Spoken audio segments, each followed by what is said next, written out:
Gaggeessitoonni siyaasaa poolitikaa keessa jiran maal dhaga'anii gara biyya alaatti baqataa jiru. Yeroo Dr. Abiy gara aangootti dhufe keessaa waggoota dheeraaf biyyan baata'anii mormii gaggeessaa kan turanii fi mootummaa TPLF kuffisuuf yaalaa kan turan gaggeessitoonni siyaasaa masaraan mootummaa mana kologoltummaa isaanii fakkaata ture. Oolmaan muummicha ministeeraas namoota kana waliin ture. Namoonni kunis siyaasa keessa kan turaniif biyya ambaatii kan dhufan akkasumas irra caalaan isaanii immoo mana hidhaatii kan ba'an turani. Jawaar Mohammed, hanga Lidatu Ayyaaloo, Profeesar Biraanuu Naggaa, hanga Obbo Andaargaachoo Tsigee hundi isaanii mana masaraa mootummaatti akka deddeebi'aa turan ni beekama. Ifatti tuun ta'in dhoksaadhaan muummicha ministeeraa kan gorsaa deeggaraa akka turanis ni beekama. Kanas baay'een isaanii erga biyyaa ba'anii dubbataniiru.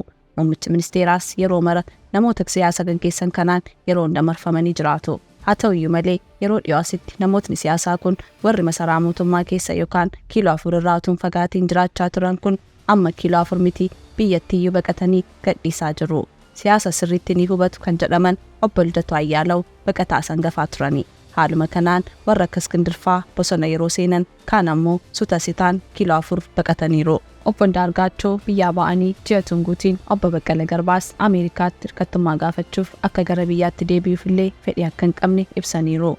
Jawaar Mohammed biyyaa ba'ee jiraachuunsaa ni yaadatama. Tarii innis biyyatti deebi'uu dhiisuu mala kan jedhanis hawaasarraa shakkiin baay'achaa jira. Namootni kun biyya abbaa isaanii dhiisanii akka biyya namaatti baqataniif wanti sababa ta'e maali? Hanga yoonaatti muummichatti dhiyoo kan jiraniif kan biyyattii keessatti hafan jedhaman Profeesar Biraanuu Naggaa qofadha. Profeesar Biraanuun qeeqa hedduu isaanirra ga'e obsanii paartii isaanii Izeemaa waliin wal'aansoo walqabaa amanamummaadhaan muummicha bira dhaabbatanii nama jiranidha. Haa ta'uyyuu malee namoonni poolitikaa gaggeessan irra caalaan isaanii biyyaa ba'aniiru. Biyyaa baqachuun namoota siyaasa kanaa muummicha ministeeraaf mallattoo maalii agarsiisaa jira laata? Biyyaa baqachuun jara siyaasa kanaa muummicha ministeeraaf ergaa guddaa akka dabarsaa jirus beekamaadha. Namni siyaasaa tokko yeroo biyyaa baqatu tokkoffaa poolitikaa biyyattiirraa yeroo abdii kutatu yoo ta'u, lammatammoo nageenyummaasaa yeroo isa shakkisiisudha. Muummichi ministeeraa namoota naannoo isaaniitti dhiyoo jiran kan akka isaan gorsan namoota siyaasaa kan isaan hin dhageenye kan godhanis namoonni biraan isaan bira jiru. Kana kan jedhanis namoonni siyaasaa ciccimoo biyyattii dhiisanii baqatanirraa kan dhaga'amedha. Namootni siyaasaa kunis yeroo jijjiiramaa sana keessa jijjiirama sanarraa akka hin deemnee fi suuta daandii isaanii gadhiisanii akka jijjiiramanis ni dubbatu. Keessattuu walitti bu'iinsa naannoo Tigraayitti ka'e utuun qabbaneessiin amma immoo naannoo Amaaraatti lolli jabaatee itti fufuunsaa fi lolli Oromiyaaf Oromoo irratti ka'es jabaachuunsaa fi dhaabbii dhabuunsaa immoo ittuu abdii isaan kutachiiseera. Waboon Finfinneerraa kallattii afraniin socho'uun isaas si'ool caalaatti mootummaa kana sodaachinuusaa ni beekama. Jawaar Mohammed, hanga Andaargaachoo Tsigee, Baqqalee Garbaa, hanga Lidatu Ayyaalootti warri jiran muummichi ministeeraa gorsa keenya dhaga'uu dida jedhanii komii isaanis dhiyeessaniiru. Hunda isaanii caalaa immoo komii kana kan dhiyeesse Jawaar Mohammed ture. Jawaar Mohammed motora jijjiirama kanaa kan hojjete nuyi kan jedhee turee fi garuu kiiloo 4 irraa gaggeeffamuunsaa hin hafneefi. Bara wayyaanis ta'e bara jijjiiramaa boodas yaada lammummaa yookaan beerteenyaa kaasuun kan beekaman callisa yeroo dheeraa booda amma gara biyyattiitti deebi'uu akka hin barbaanneef Ameerikaan haadha biddeenaa isaanii akka taatuuf gaafachuun isaanii Firaans 24 gabaaseera. Jawaar Mohammedis Obbo Baqqalee Garbaa hordofuunsaa hin oolu warri jedhanis baay'eedha. Jawaar Mohammed yeroo baay'ee eessa akka jiru kan hin beekamneeyyuu eenya kana gaggeessitoota Afrikaa warra siyaasaan beekamoo waliin qorannoowwan akka qopheessaa turee fi mari'achaa ture kan agarsiisan suuraawwan inni ka'ee fuula miidiyaa hawaasaarra naanna'aa tureera. Mariin sun kan ture Awurooppaatti akka ta'e ni beekama. Kanaaf Jawaar biyya keessa jiraachuunsaa waan adda ba'ee beekame hin jiru. Jawaar fuula miidiyaa hawaasaa isaatiin dhimma siyaasaa dhoobuun kan beekamu yeroo dhiyoos garuu homaayyuu fuula miidiyaa isaarratti maxxansaa akka hin jirre ifadha. Akkuma rokkeettii yeroo ayyaanaa eeggattee dhukaatu Jawaar Mohammedis guyyaa ayyaanaa eeguun baga geessan kan jedhu qofa maxxansaa jiraachuunsaa beekamaadha. Jawaar Mohammed adeemsa mootummaa kanaatti akka hin gammanne erga himee boodas homaa dubbatee hin beeku. Keessattuu waggaa dura diyaasfooraa Awurooppaa waliin marii dhimma nageenyaa shanee abaa waliin lolli deemaa jiru sirrii akka hin taanee fi mariin hiikamuu qaba ejjennoo jedhus agarsiisaa ture. Lolli Oromiyaa keessaa sodaachisaa ta'uusaa fi naannoo Oromiyaa diiguu akka danda'u dursees akeekkachiisaa tureera. Ergasii as Jawaar Mohammed ifatti mootummaa mormuus ta'e gorsuurraa of qusateera. Ji'oota darbe keessa garuu faayila tokko ifa baasuunsaa hin dagatamu. Kanaaf Jawaar Mohammedis mootummaa kanarraa akka warra kaanii waan abdii kutate fakkaateera. Yeroo ta'anutti hirkattummaa gaafachuunsaa hin oolu kan jedhanis oduun baay'achaa jira. keessattuu obbo Baqqalaan hirkattummaa gaafachuun isaanii namoota hedduutti abjuu ta'eera. Jawaar Mohammediif obbo Baqqalaa Garbaa baay'ee walitti siqu.